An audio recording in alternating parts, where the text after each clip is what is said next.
आइए, आलोक online class में आपका स्वागत है। आज हम आपका हिंदी का 5वां चैप्टर बता रहे हैं। इससे पहले 1, 2, 3, 4 चैप्टर बता चुके हैं। आप अगर वीडियो नहीं देखे हैं तो जाके देख लें, पूरा वीडियो डाला हुआ है।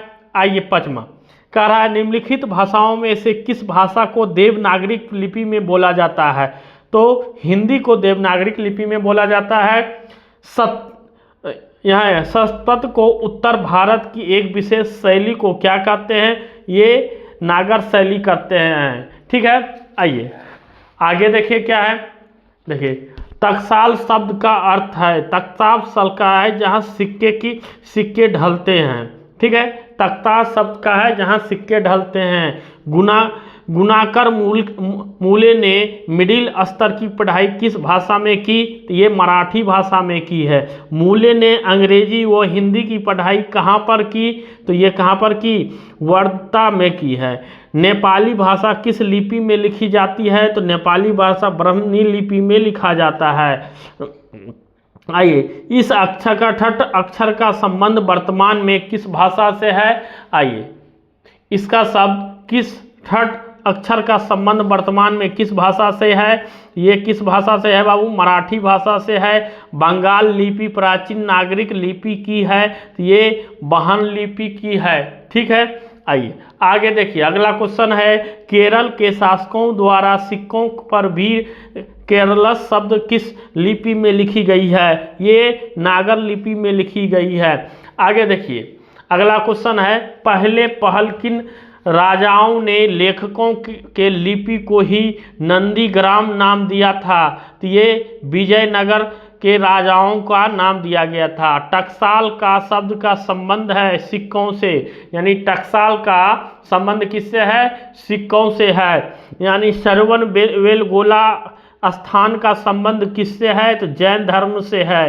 किस शासक ने अपने सिक्कों पर राम सीता की आकृति और नागरिक लिपि में राम शीर्ष शब्द का अंकित करवाया था? ये अकबर में करवाया था। नागरिक लिपि शीर्षक निबंध के निबंधकार है। कौन है निबंधकार? ये है गुणाकर मूले। नागरी लिपि शीर्षक पाठ किस पुस्तक से लिया गया है? ये भारतीय लिपि की कहानी है। मराठी भाषा की लिपि कौन सी है? तो मराठी भाषा की लिपि क्या है? देवनागरी है। मराठी भाषा की लिपि देवनागरिक है। सिद्धमम क्या है? तो ये एक प्रकार की क्या है? लिपि है। क्या है? एक प्रकार की लिपि है। किसे देवनागरी की संज्ञा दी है? तो ये काशी को देवनागरी की संज्ञा दी है। आइए अगला क्वेश्चन देखिए। आप हमारे वीडियो को पहले लाइक शेयर एवं सब्सक्राइब कर लीजिए। अगर 450 प्लस खोजते हैं तो ये सब क्वेश्चन आपके लिए बहुत इंपॉर्टेंट है, बहुत इंपॉर्टेंट है ये ऑब्जेक्टिव। हिंदी के आदि कवि कौन है? तो हिंदी के आदि कवि है सरहपाद है। अमोघगढ़ वर्षा कौन था? तो ये प्रख्यात राष्ट्रकूट का क्या थे? राजा थे। ये क्या थे? प्रख्यात का राजा थे। ठीक है, आइए अगला क्वेश्चन है आपका, मिहिर भोज की ग्वालियर प्रतिशत किस भाषा में है? तो ये संस्कृत में है। मिहिर भोज का ग्वालियर प्रशासित किस भाषा में है? तो ये संस्कृत भाषा में है। अगला देखिए, कह रहा है बेतमा कहाँ है? तो बेतमा इंदौर के पास है। बेतमा कहाँ है? तो ये इंदौर के पास है।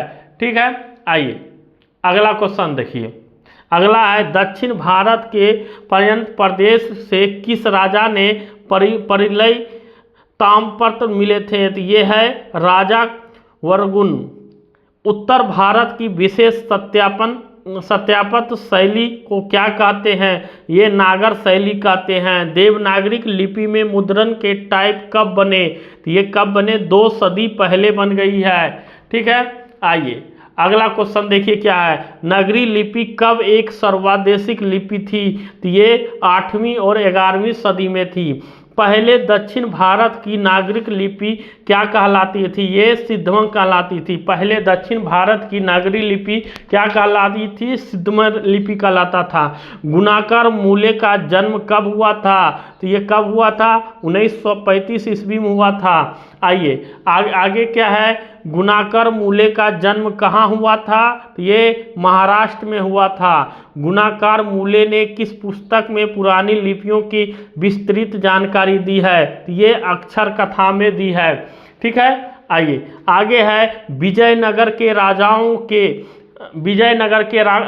के लेखकों की लिपि को क्या नाम दिया गया, अथवा विजयनगर के शासकों के लेख किस लिपि में है? तो ये कौन सा लिपि है? नंदीग्रामी लिपि है। ठीक है, क्या है क्वेश्चन है विजयनगर के राजाओं के लेखों की लिपि को क्या नाम दिया गया है, या अथवा विजयनगर के शासकों के लेखक किस लिपि में है? तो नंदीग्राम लिपि में है। गुप्तों की राजधानी को क्या कहा जाता है? तो ये देवनगर कहा जाता है। ठीक है, अगला है यही गुप्तों की राजधानी को क्या कहा जाता है? तो देवनगर कहा जाता है।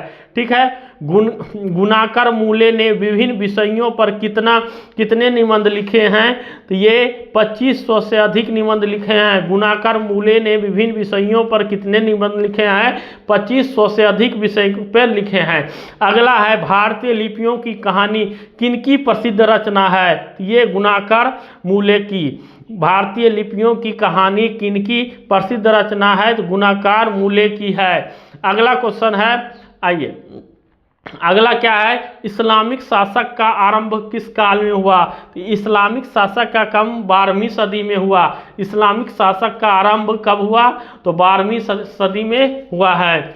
आइए अगला देखिए क्या है, चलिए क्या है, गुणाकर मूले की मृत्यु कब हुई है? 2009 में। गुणाकर मूले की मृत्यु कब हुआ? तो ये कब हुआ? 2009 में हुआ है। नगरी लिपि के आरंभिक लेख हमें कहाँ से मिलते हैं? तो ये कहाँ से मिलते हैं? दक्षिण भारत से। नगरी लिपि के आरंभिक लेख कहाँ मिलते हैं? तो ये दक्षिण भारत से। आइए अगला लिखा हुआ है क्या है? बेतमा दानव पत्र किस समय का है? तो ये 1020 ईस्वी का है। बेतमा दानव पत्र किस समय का है? तो ये 1020 ईस्वी का है। ये आपको ऑब्जेक्टिव कैसा लग रहा है हमें कमेंट करके ज़रूर बताएं, और आपको अगला किस विषय पे वीडियो चाहिए तो आप कमेंट करके बताएं। आपको उस विषय पे हम वीडियो आपके लिए लेकर आएंगे, इसलिए आप कमेंट के माध्यम से ज़रूर बताएं आपको ये वीडियो कैसा लगा और आप कहाँ से देख रहे हैं हमारी वीडियो को। ये आप हमारे कमेंट बॉक्स में ज़रूर लिखें, और आप हमारी नंबर को नोट कर लें और उस पर आप कॉल या मैसेज कर सकते हैं। आपको मिल जाएगा, सारी नोट्स आपको मिल जाएगा, जैसा कि आप थंबनेल में भी नंबर मेरा दिया हुआ है। ठीक है, ये नंबर पे आप 77 81 83 82 और 81 77 81 83 82 81 इस नंबर पे आप मैसेज करके आप नोट्स मंगवा सकते हैं। उत्तर भारत से नगरी लिपि के लेख कब से मिलने लगते हैं? तो ये 8वीं सदी से मिलने लगते हैं। आइए निबंध के लेखक हैं, तो निबंध के लेखक हैं गुणाकर मूले। निबंध के लेखक हैं गुणाकर मूले। तमिल मलयालम तेलुगु कन्नड़ भाषाएं हैं क्या है? दक्षिण भारत की। तमिल मलयालम तेलुगु कन्नड़ भाषा है दक्षिण भारत की। रामायण की रचना किस भाषा में की गई है? तो रामायण की रचना संस्कृत भाषा में की गई है। रामायण की रचना किस भाषा में की गई है? संस्कृत भाषा में। नगरी लिपि शीर्षक पाठ साहित्य की कौन विद्वान है? ये निबंध है। दक्षिण भारत की नगरी लिपि क्या कहलाती है? दक्षिण भारत की नगरी लिपि क्या कहलाती है? नंदी नागरी। आगे 10वीं 11वीं सदी की किस रचना ने भारत यूरोप के बीच व्यापार संबंध के बारे में बताया गया है? तो ये पद्मवात। अगला देखिए, अगला दक्षिण भारत के द्रविड़ भाषा परिवार की कौन सी भाषा सबसे अधिक प्राचीन है? तो ये कौन सी भाषा सबसे अधिक प्राचीन है? तमिल है। ईसाई की 14वीं 15वीं सदी में विजयनगर के शासक ने अपने लेखकों की लिपि क्या कहा गया है? तो ये क्या कहा गया? नंदी नागरी। ठीक है, आइए अगला क्या है? दोहा कोश किसी रचना है? तो ये सरहपाद की। दोहा कोश किसकी रचना है? तो यह सहपाद की। नेवारी भाषाएं किस लिपि में लिखी जाती है? ये देवनागरिक भाषा में लिखी जाती। नेवारी भाषाएं किस लिपि में लिखी जाती है? ये देवनागरिक भाषा में लिखा जाता है। सूर्य नामक पुस्तक किसकी रचना है? ये गुणाकर मूले की रचना है। सूर्य नामक पुस्तक किनकी रचना है? गुणाकर मूले की रचना है। आगे देखिए क्या है, हिंदी भाषा की लिपि क्या है? तो हिंदी भाषा की निगरी देवनागरिक है। हिंदी भाषा की लिपि देवनागरिक है। परमार शासक भोज कहाँ के रहने वाले थे? तो परमार शासक भोज जो है कहाँ? धारा नगरी के रहने वाले थे। परमार शासक भोज कहाँ के रहने वाले थे? तो धारा नगरी के रहने वाले थे। आइए अगला क्वेश्चन है। अगला क्वेश्चन क्या है आपके लिए?